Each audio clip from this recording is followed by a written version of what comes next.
of you may remember Holly McIntosh earlier. She visited us a few months ago as she came to meet with our garden board to talk about her Gold Award project. And I was so impressed by the good questions she asked, and she really wanted to do a project that matched the needs of what the Rotary Garden needed. So she did a fabulous project. Today she's coming back to announce the completion of her project and to talk through the details. And for those of you who haven't been to the garden, I just want you to know that she did such a wonderful job. I was so inspired by her leadership as she pulled groups of people together and organizations in Gaston County to complete this project. So it was a job well done, Holly.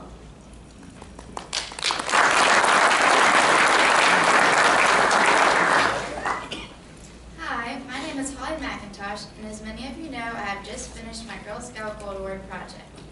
My project is called the Growing Connections Wall.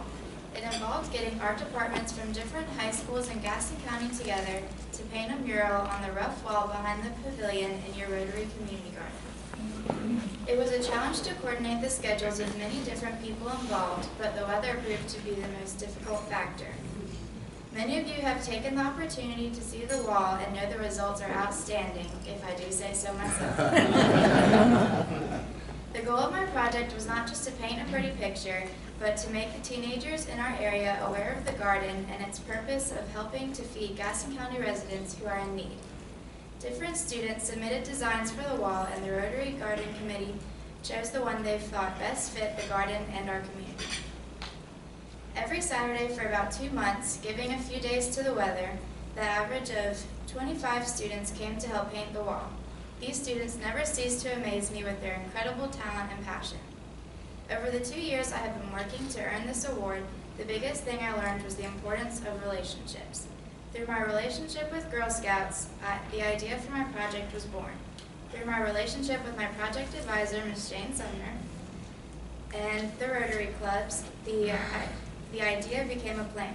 Through my relationship with the art teachers and students from other schools, the plan became a reality. My point is that each relationship brought a different and important aspect to the table. Without all of these people, my project could never have been such a success. I cannot thank Ms. Sumner and the Rotary Club enough for all your support throughout this process. I hope everyone who was involved in this project is as proud of it as I am.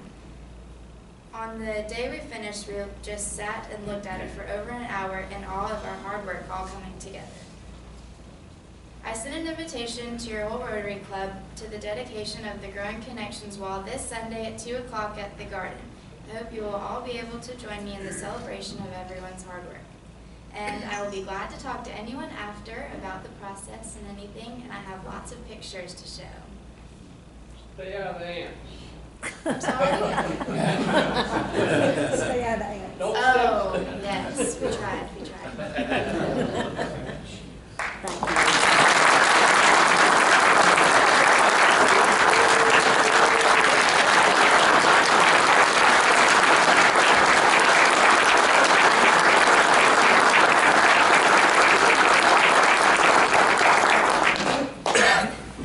On behalf of the Rotary Club, Holly, I want to say that what you did out here at the garden, as far as doing this particular project, turned it from being just a park on the side of the road into something special. We really appreciate you doing that. So thank you again. And now for our program today, we introduce Mr. Ed Webb. Good afternoon. It's my pleasure to introduce to you today Mark Kramer, and he is the Executive Director for the Greater Gaston Development Corporation. And the job of that organization is to bring economic development, to bring jobs and investment to this community. Dick Ford talked about, perhaps a negative part of development. What this group is about, and it's a public-private group, it's trying to make a difference where our tax rate actually goes down and we actually get the kind of growth and development that's occurring in other parts of this region. Our speaker today, Mark, comes with just a tremendous background. He's worked at the local level, the state level, and the federal level. He's a graduate of the University of North Carolina at Chapel Hill, I think it is. And then he got his law degree at University of Virginia. And he has, in some of his background, he actually was an elector. When presidential elections come through, he actually was one of the North Carolina electors and had a chance to actually vote for the president. And he was also involved with the Global Transpark, which is the development in the eastern part of the state. He was the legal counsel and he was the liaison with the federal government with the development of Global Transpark. Before coming here a year ago, it's just about a year that he's been here in Gaston County. He worked in Chapel Hill with the Institute of Business and Military, trying to link together some of the educational aspects of the University of North Carolina with all the growth and economic development of the defense industry. And so Mark comes to us with a wide variety of experience. He has been given the Order of the Longleaf Pine, and so he's a very, very well-respected person. I remember he was also the head of the real estate and building industry board in Charlotte, and worked a good deal of time over there several years as well. So I could go on and on, but I'll just say what we want to do is listen to Mark. Mark has a great vision, and we're looking forward to listening to what he has to say today. And I hope you join me. Welcome. Thank you.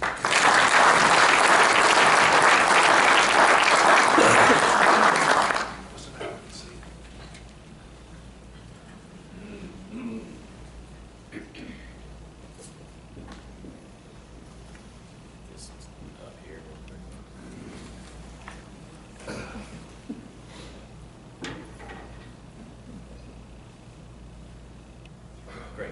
Thanks, Ed. I appreciate that invitation. It's a real pleasure to be here with you all today. I am new to Rotary. It's all the different things I've done over the years.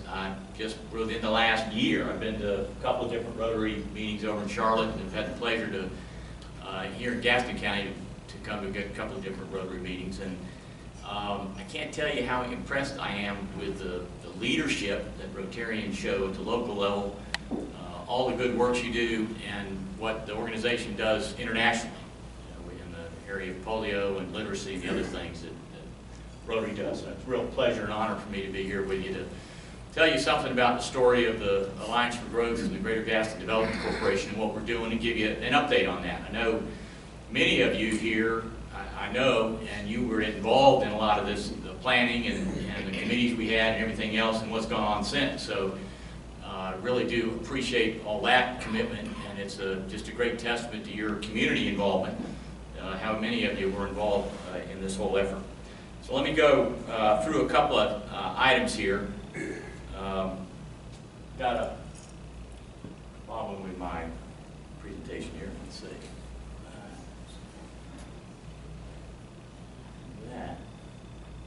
There we go. All right, the agenda. I want to tell you a little bit about the GDDC, what it is. It's a relatively new organization in its current form. Tell you about our Alliance for Growth plan, tell you about the 7 strategic focus areas in that plan, give you an update on that, a little bit of a call to action, and then be happy to take any questions. Now, what is the GDDC? The GDDC in different forms has been around 15, 16, 17 years. It was most recently at the Chamber as the EDD, Economic Development Division of the Chamber. In 2014, in the summer, it spun out, set up as a nonprofit 501c6 organization. And as Ed mentioned, it's a business-led effort of about 40 different organizations, a number of local governments, the school boards involved, the county commissions involved, Gastonians involved, some of the other towns, Gaston College, and a wide range of businesses in the community. And the purpose of the organization is to bring together those constituencies, bring together government, bring together the business community, nonprofits, and academia to address a number of very important issues in Gaston County. And the GDDC is a catalyst for action. developed a plan, working with many, many partners across the community. We're not an implementing organization. We're a promoting, fostering, a catalyst again, kind of prodding a lot of different organizations, convening them, bringing them together to get things done in the community. This is our core leadership. Y'all will know everybody on that list. Very involved, very dedicated, and just a great group of individuals leading this community through this organization. We have two primary goals. They're fundamental, but they're fundamentally important as well. Job growth and increase in the tax base. We do have a high tax rate because we have a low tax base, and that's a problem. It is in terms of everybody that lives here, and it's certainly in terms of attracting new businesses, in terms of comparisons to other counties in the region. So we need to increase the tax base so that we can reduce the rate, or at least hold the rate steady, and job growth helps to do that. So what we did is developed a vision, and you can see it there, and it's really to go from a laggard in the region to the leader in the region, to be the preferred place for new and expanding businesses, and to then thereby increase the tax base. What we did is developed a plan. This happened in the second half of 2014 and have been in implementation mode ever since. Again, many of you in this room were involved in this, had, as this shows, 7,000 hours of volunteer time, had 7 committees. Each one met at least 4 times. Came up with a list of 30+ action items clustered under these 7 important focus areas that I'll tell you about. This was an interesting effort. I got involved right after the plan was developed, but I've heard it described any number of times. And looking around the room, I know all of you have been involved in different committees and different groups and task forces and everything else. And I've been involved in a few myself over the years. And generally you start with 10 people in the room, and then it gets to 7 people in the room, and then it gets to 5, and then 8 months later there's 2 of you that show up for the meeting. This effort was different. These committees grew as the meetings went on, and more people became involved. They asked to be involved in the committees. It was really, it's an interesting thing to show the commitment of the community to make the kind of changes we need to move forward here. And now we're in implementation phase. That's what I was hired to do. Carol Gray was involved running the GGDC at the time the plan was developed. And I was brought in to help implement that plan and move it forward. And these are the 7 focus areas. And I'm not going to read them off to you. You can see them on the screen. But they are all critically important in terms of advancing a community, whether it's a county or whether it's a city. And if you go to conferences, and I've been to a number of them over the last couple of years, looking forward as to how will the United States grow, how will metropolitan areas grow, what do you need to do as a municipality or as an area to grow in the new economy that's coming, and with all the forces that are driving our economy sideways, sometimes up some ways, down some ways. And these areas are routinely identified as things that localities have to do to move ahead in our economy. And I'll tell you something about what's going on in each one of those areas as we move through the presentation. First thing, image campaign. A number of you may have heard about this. It's been in the newspaper some. This is a great effort that has been kicked off. We have commitments of $900,000 over 3 years. Gaston County is involved in it. Gastonia is involved in it. Belmont, Mount Holly, 4 of the smaller towns, and the private business community have all committed to this funding over the 3-year period. We set up a steering committee of representatives from all those groups, Ed's on that steering committee, to oversee the campaign. The GGDC is not making decisions on the campaign. The steering committee is. The folks that put the money in the pot committed to this. have. We went through a competitive process to hire a PR marketing branding firm, Farabee Lane, and they have been, and a number of you may have seen them over the last couple of months. They've been involved in the first phase of the campaign called the discovery phase. They've been meeting with a large number of groups, with the Chamber, with the GGDC, with our Image Committee, with the different representatives from all the committees, and a number of other, the Donna's outfit they met with, Gaston Together and some of the leadership, and try to get a real good feel for the county. What are people thinking? What are the challenges we have as a county? How do we improve our image?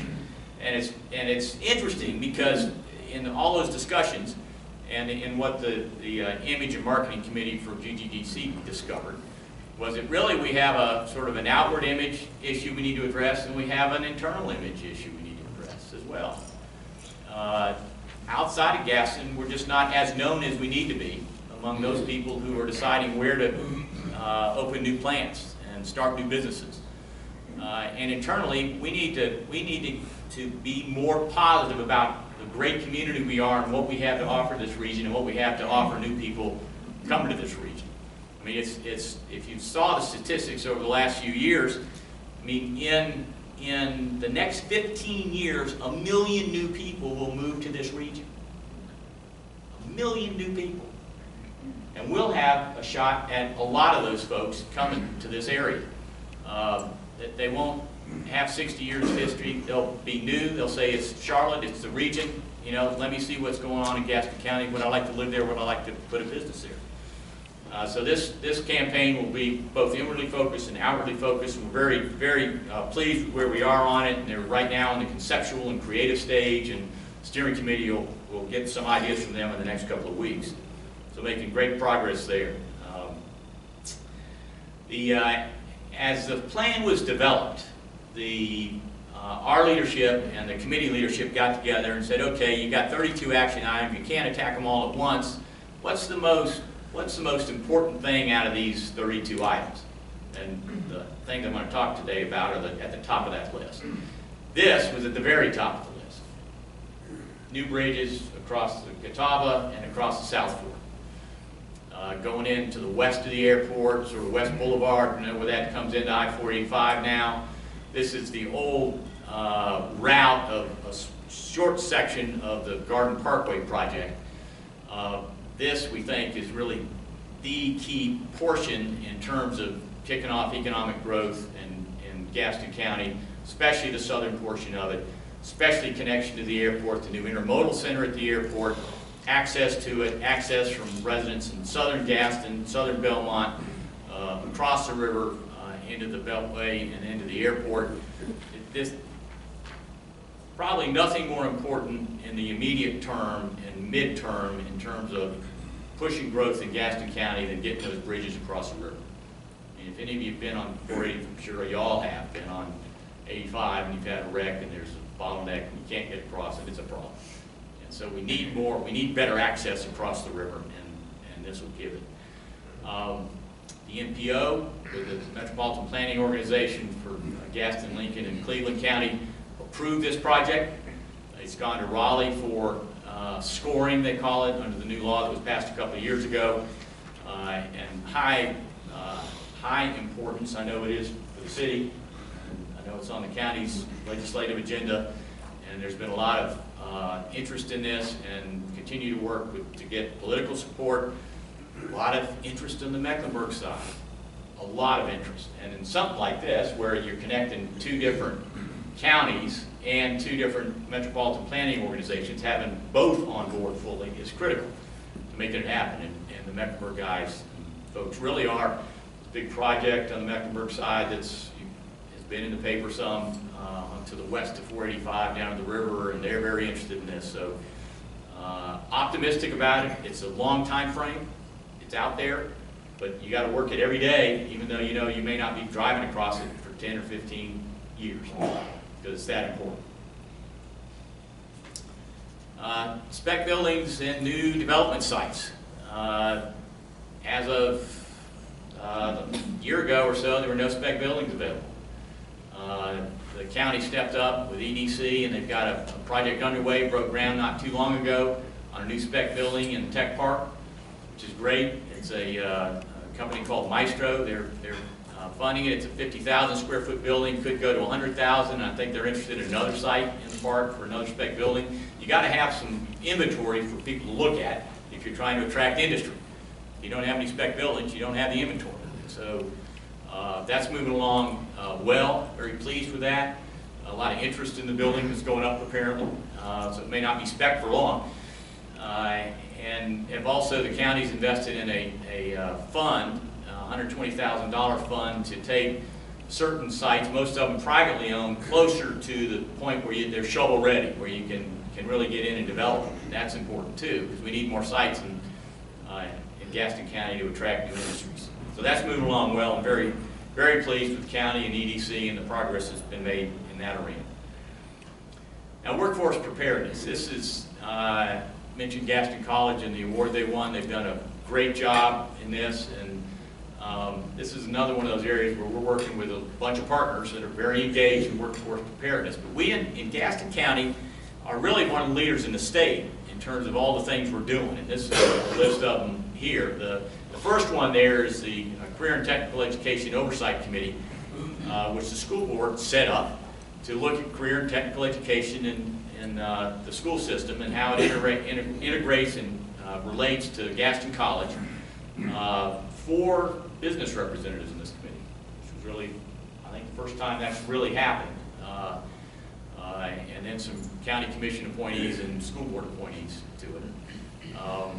They look comprehensively at the high schools and what's being done. They traveled around the state to see what was going on, looked down in South Carolina at a couple of examples, and made some recommendations to the school board that I think will make a real difference in this area. Then the apprenticeship program out of Gaston College, which is a unique program run by the college. Generally, apprenticeship programs are company specific. This is a program that they have 8 or 9 companies in, and the college is the one that is in charge of the program, not the individual companies, which is a very different model for North Carolina and one of the few in the country that works that way. But very successful, a lot of opportunities there. We were one of the first 7 counties to get the NC Works Work Ready Community designation from the state, and really blew the doors off their criteria in terms of the number of career readiness certificates that you needed to have to qualify for that. Teachers in the Workplace. This is a brand new program sponsored by the Chamber of Commerce, where they're taking teachers out of the school and counselors out of the schools, and in the summer putting them with companies. 8 or 9 companies sponsored them to go spend a week at the company, understand what they do, how they do it, so that they can go back, talk to their students and say, you know, the old days of manufacturing, those were the old days. These are the new days. It's different. I mean, I've been, you know, they can say I've been there, I've seen it, and they can tell a very compelling story, because manufacturing is very different today than it used to be. The Center for Advanced Manufacturing out of Gaston College is coming out of the ground, and then a training collaborative that the college is doing. This suite of programs really puts Gaston County at the head of the line in the state about doing workforce preparedness. So it's a great story to tell. Now, with all these things in place, we've got to make them all work effectively. So, you know, we've got a lot of things going, and they're great programs, and we need to concentrate on them. We need to make them really produce the results we need. Very encouraged by this. Now, this is another one of our initiatives that we suggested out of the Alliance for Growth, and that was to have a business incubator in Gaston County. We don't have one here. There's 5 or 6 across the river in Mecklenburg County and in Charlotte. Few of the other counties have them. This is a different approach to economic development. It's highly important to go out and recruit companies to come in from overseas, foreign direct investment, or from around the country to come to Gaston County and have a 50-person firm or 100-person firm. But it's equally important in many ways to start growing small businesses from the bottom up. Y'all have heard, I'm sure, because it's repeated all the time, that most of the jobs come from small businesses. And so we haven't done enough to really generate in sort of the innovators and entrepreneurs that we need to do that kind of business creation here, and any business incubator does that. And so we've got, this program there's a lot of energy and a lot of activity to make this happen. And it's tied to the Gigabit Task Force that the county set up, that you all have, I'm sure, read about Google Fiber going into Charlotte, and they're going to get gigabit internet capability, which is really something incredible, in Charlotte for about $100 a month in a lot of areas of Charlotte. We need to have that capability here in Gaston, and AT&T and Time Warner have said that they're working on providing it. They both have programs for gigabit level internet service, and you know, it's the difference between a pipe about that big and a pipe about that big. And if you're streaming shows, if you're downloading things, a lot of applications in the health area for that. So this incubator will have a way to demonstrate what gigabit internet capability can do, and it will have some of the traditional incubator type activities. Talking about potentially a coding academy. You may have seen references to this in the paper, but around the country there's a great deficit on people who can do computer programming.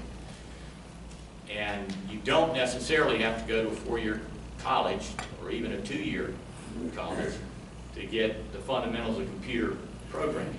And these have been set up around the country. You go for 9 weeks, 12 weeks, and you learn how to code.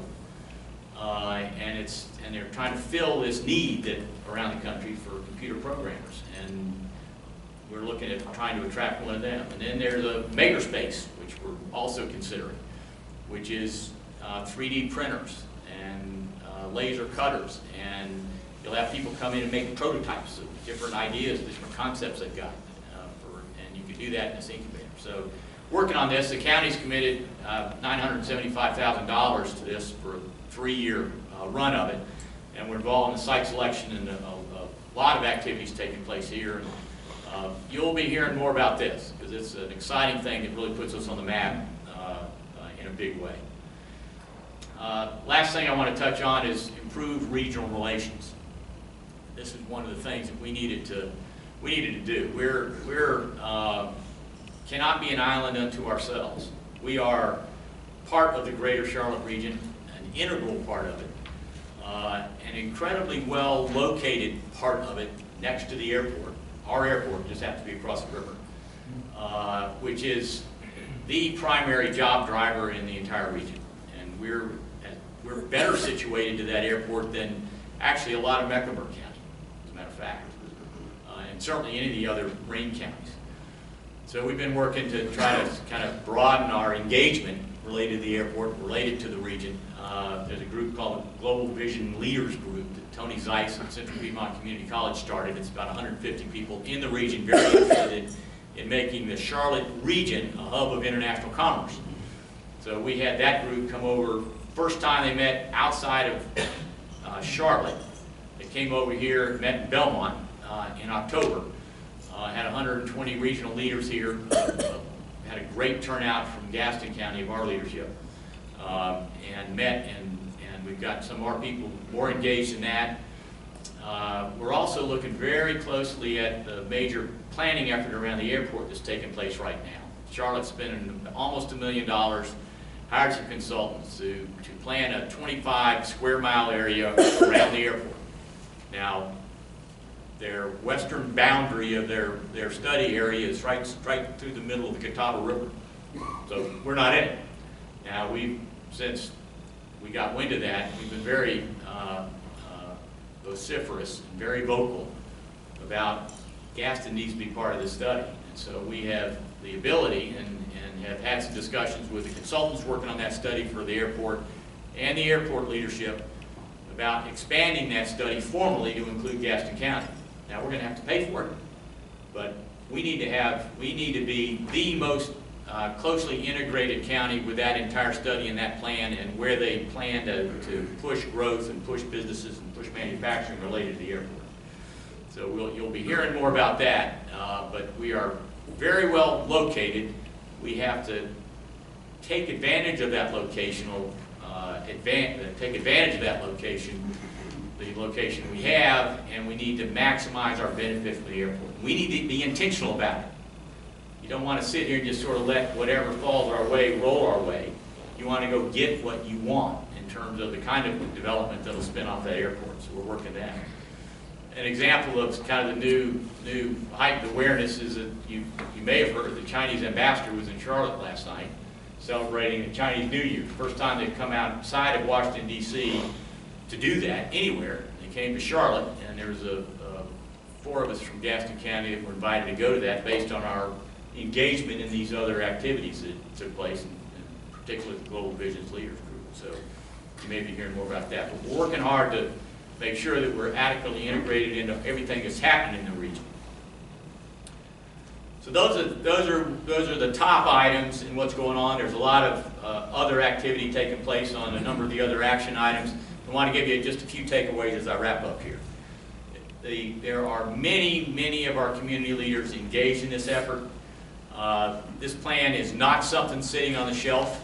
They made that very clear to me. So this is an action plan. You're going to go implement the plan. And I think we're making great progress on that. We've got some really strong early wins. The image campaign, you'll start to see that in the next 6 months. You'll see manifestations of that. I can't tell you exactly what they'll be because we're figuring that out right now with Farraby Lane. But working together, we can grow our jobs, we can increase capital investment, and grow our tax base. It's a privilege for me to be working with so many folks in this room and throughout the county on this. It's important work. It can help lay the groundwork for the future of the county. And our report is titled Poised to Prosper. And I think that's right where we are. That the region is in the early stages of another major growth spurt. And we need to position ourselves to take advantage of that, and I think we're making great progress in it, and appreciate all the hard work that everybody here is doing that. And I'd be glad to take any questions about it. Minute or two. And here's my contact information. If you'd like to get involved, please shoot me a note, give me a call, because we're looking for volunteers all the time. What progress is being made in implementing the bridges across the river? Where do we stand actually there? Sure. The important technical that's happened in the Metropolitan Planning Organization has segmented the bridges into a relatively short project from a distance standpoint. Now, it's 2 bridges, so it's an expensive project. That was a key point that you had to do to get it in progress through the state system. They sent that to Raleigh. It's being scored. A couple of years ago, they passed the new act related to highway funding in the state. Has to go to Raleigh. They put it through a numerical statistical analysis and put a score on it. And that tells you where you stand in terms of funding. So that's taking place right now. I think there's been a number of very strong messages sent to the political leadership that these bridges are important. Whatever may have happened related to the Garden Parkway and all of that history, these bridges are different than that, and they are a very important thing in and of themselves. And so continuing to build political support for them, continuing to work sort of the administrative process in Raleigh. The road building business up there has become less political, more data-driven, more analytical-driven than it was in the past. That was what the change they made a couple of years ago. So we're very anxious to see what score that project gets. And our challenge will be, if it scores adequately, to move it earlier in the schedule. It's in the 15 to 25 year sort of time frame. We need to move it up. Now, the Metropolitan Planning Organization voted unanimously for the project, except for 2 Shelby representatives who were afraid that it would impact funding their bypass. But everybody else was in favor of it. So building political support and keeping it going through the process is highly important. but it's several years old. It's a number of years off. Yes, sir. Thank you. Any other questions? Got one here. Yes, sir. When we used to hear talks like this about economic development, quality of life issues were mentioned, and I didn't hear any of that in your presentation. Is that no longer a factor? In terms of economic development, no, that's very much a factor. That's not what we're focusing on, however. There's a lot of people in the community that are. They're doing a great job, Donna and Gas Together, and a lot of that, the image campaign, I think, will focus some on the quality of life, because what we're trying to do is improve the image of the county, and we've got a great quality of life in many ways. So in that sense, we will, but we don't have, other than that, we don't have one of our 7 focus areas on quality of life exactly. Now, it's all about job growth, and I would argue that's pretty integral to your quality of your life, having a good job and generating an income. But I understand what the point of the question is, and that's not really where we're focused. Thanks. Good. All right.